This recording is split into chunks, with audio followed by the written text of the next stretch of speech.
this next dark story, we will be talking about the most haunted city, Savannah in Georgia. Let's dive in and explore the dark history, demonic, supernatural, and chilling mysteries in this city. Don't forget to like, share, and please subscribe. Savannah does not feel haunted because of one house, one grave, or one ghost story. It feels haunted because the entire city seems built over something that never stopped breathing.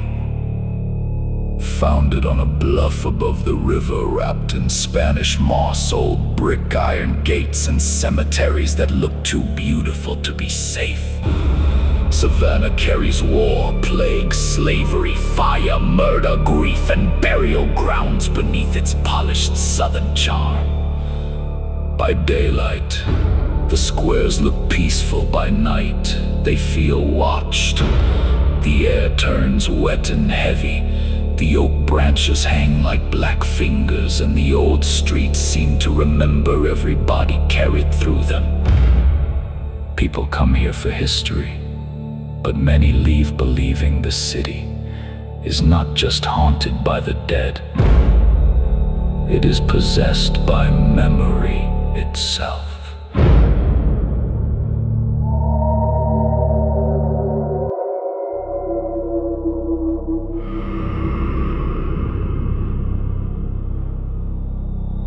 First off, the Sorrel-Weed House stands near Madison Square, like a mansion that learned how to keep secrets.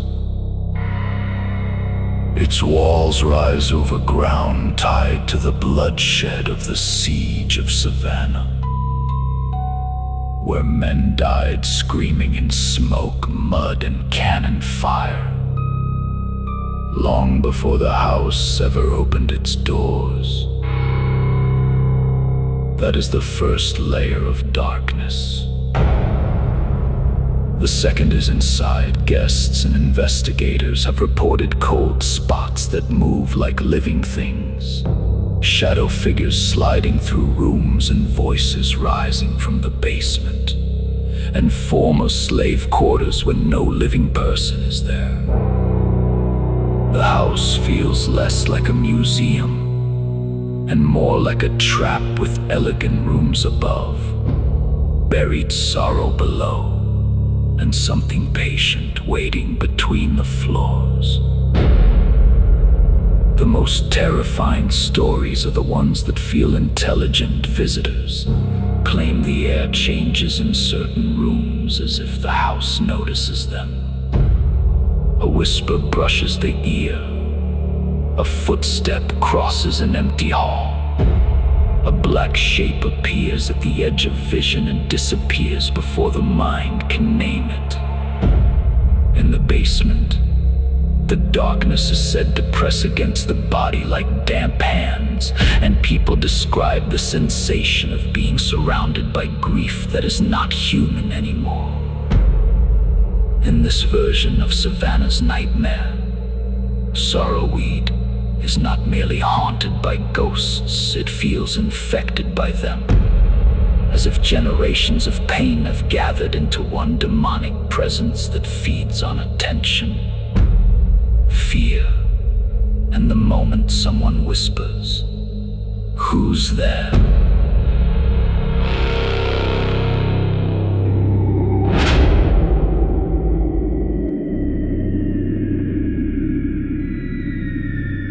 Second, the Moon Rivers building began in 1821 as the City Hotel.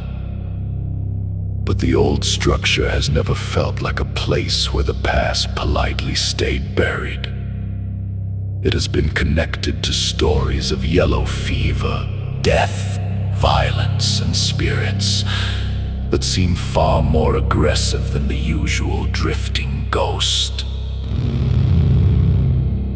People speak of Toby in the basement, Shadow figures in the upper floors and a woman in old clothing staring down from the stairs as if she is waiting for someone to follow her. The building feels wrong because it once held celebration and suffering in the same breath. Laughter downstairs, fever upstairs, bodies cooling where guests now walk. The basement is where the fear turns black. Reported experiences describe sudden icy cold, strange voices, panic attacks, and the feeling of something circling just out of sight. The upper floors are worse in a different way. Old rooms where shadows gather in corners, staircases where unseen hands are said to push, and hallways that seem to stretch longer at night. Moon River's haunting does not feel gentle.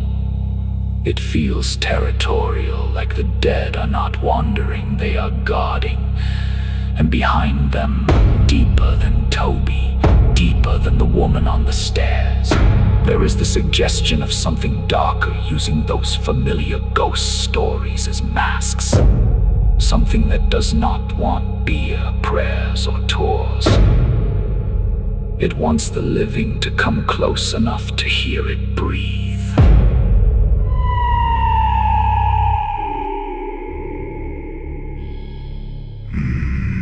Next. The Marshall House carries the kind of history that stains a building from the inside out.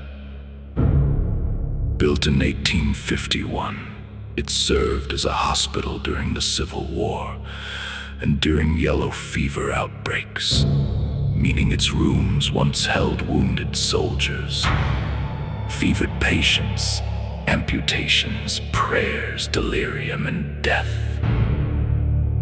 Today, it is a beautiful hotel, but the reported hauntings make it feel like the sick ward never fully closed.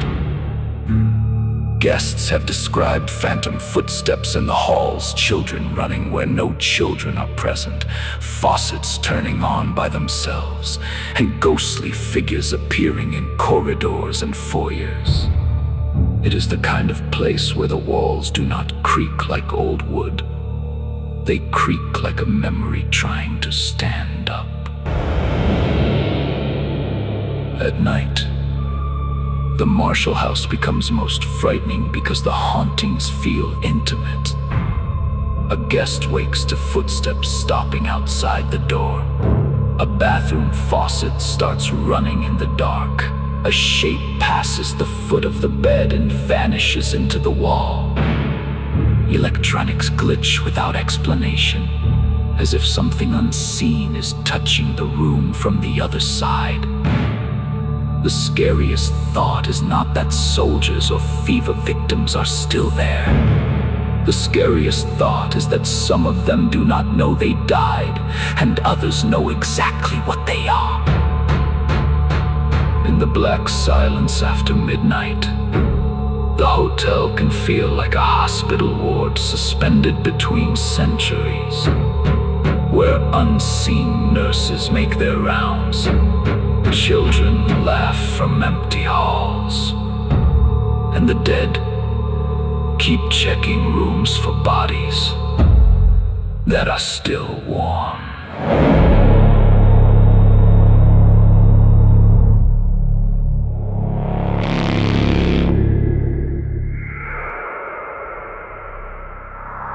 And finally, Bonaventure Cemetery is beautiful in the way. A coffin can be beautiful, polished, carved, quiet, and filled with decay. Once known as Evergreen Cemetery, it spreads beneath massive oaks and Spanish moss near the Wilmington River, with statues, tombs, and graves that look almost alive in the gray light. People come for the famous graves, the art, the history, and the silence, but many describe a heaviness there that follows them between the plots. The cemetery does not scare you by being ugly. It scares you by being peaceful while your instincts scream that something is watching from behind the angels. The most famous sorrow belongs to little Gracie Watson, the 6-year-old girl whose lifelike statue has become one of Bonaventure's most haunting images. Her grave carries a grief so pure it almost feels audible, like a child holding a breath beneath marble. Visitors have long tied her name to ghost stories, uneasy feelings, and the sense that innocence itself is trapped there. But Bonaventure's horror is larger than one child's grave. In the darkness, statues seem to weep. Stone eyes appear wet. The moss moves without wind. The cemetery feels like a congregation of the dead. And if you stand too long among its monuments, Savannah's mask slips away. You realize the city is not haunted because spirits refuse to leave. Savannah is haunted because something ancient has taught the dead how to wait.